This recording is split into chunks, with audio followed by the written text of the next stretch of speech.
With a capital cost of just under $70 million, along with $21.5 million of equipment, the BC Cancer Agency Centre of the North is the sixth of its kind in the province.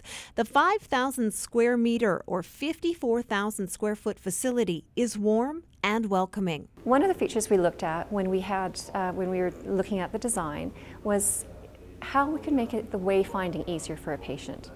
When a patient's coming to the Cancer Centre for the first time, there's an awful lot on their mind. And being able to find their way easily through the building and take away that anxiety is actually quite a key first step in introducing them to the centre. Upon arrival, patients and their families can have a seat in the waiting room with natural light and a gas fireplace for those cooler days. A look at the atrium shows a similarity to the architecture in UNHBC, with natural light and special flooring designed to mirror the flow of the Nechako and Fraser rivers, along with wood accents.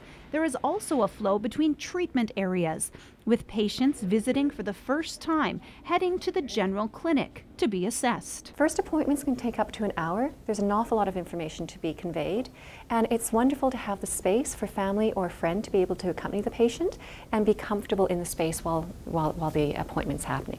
Across from the patient rooms, the physicians have a place to confer, not only with other doctors, but care professionals such as pharmacists to assess what the course of treatment will be. Team approach in oncology, I think in all of medicine, is extremely important. A special telehealth area is available for doctors or patients and healthcare professionals who need to be in contact on a regular basis. A quick dial-up to a centre in Smithers or Fort St. John can help caregivers keep in touch about a particular patient. There's a couple things that are important about the design. The main one is that they're designed to be right beside our other follow-up and new patient consultation clinics. So I can be seeing a patient from Prince George and then 5 minutes later come into here, and then 5 minutes later go to the scope room, and it just keeps it a seamless process for the caregivers. The chemotherapy area is on the other side of the building, again with windows to let the natural light in. Chemotherapy is currently offered at UNHBC and will now be offered at the Cancer Centre. The space is newer and brighter and up to date.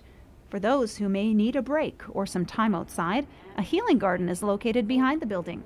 It's filled with a special blend of plants chosen by a traditional First Nations healer. And it's intended to be a quiet space for patients and family members and friends when they just want to have a little bit of a ways to get away. Up the stairs, another outdoor area, the one that keeps the building insulated.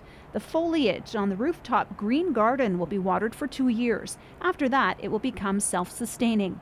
It's an addition that gives the building a LEED Gold standard and has already garnered some green awards. Another public area for patients, family and friends is a multi-faith spiritual care room. Over to the radiation area and another waiting room with natural light and warmth, along with a change room for patients who are slipping into a gown for their first CT simulator scan.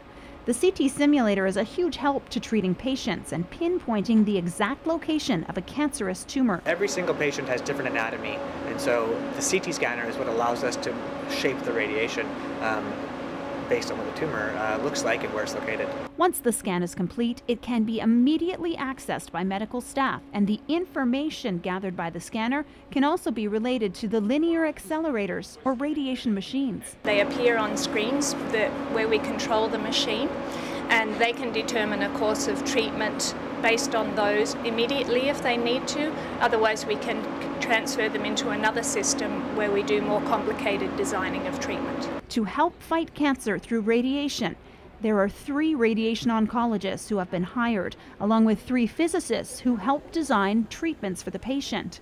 Radiation oncology is the new addition to the Cancer Care Centre in Prince George, and the 2 machines that deliver the high-powered X-rays come with price tags of $3 million each. This is a state-of-the-art new technology linear accelerator. Beside me here is the patient bed where the patient would be positioned for their treatment, and behind me is the linear accelerator itself. The top of the machine is the treatment head, and the radiation beam will come out through the treatment head. That radiation beam can be shaped very specifically to match the part of the body that we're treating. They are virtually the best money can buy and help specifically target and treat cancer masses, no matter where the location on a patient's body. The 2 radiation suites are doorless with a maze at the opening to help patient comfort and reduce radiation scatter. Radiation will now not only be used to treat cancer, but to treat patients who may be incurable to help with their comfort level.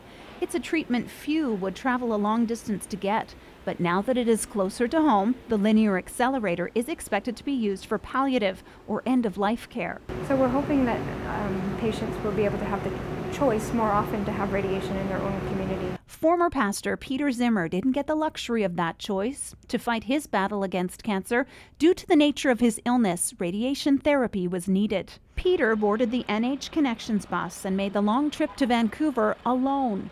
My clearest impression was I was a long way from home. Peter occasionally was visited by his daughter who lives in Vancouver, but he had to leave his wife and friends behind for 7 weeks to undergo radiation treatment.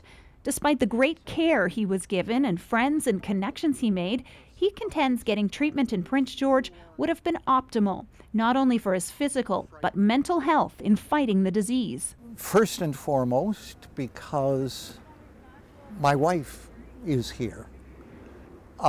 Secondly, because my community's here. I mean, this is what I know. I know these trees. I know this place. And it makes a real world of difference. And it's hoped a world of difference will be made as the fight against cancer becomes close to home. Coming up after the break, more on the cancer control strategy through northern BC and how the BC Cancer Agency Centre for the North fits into the overall picture.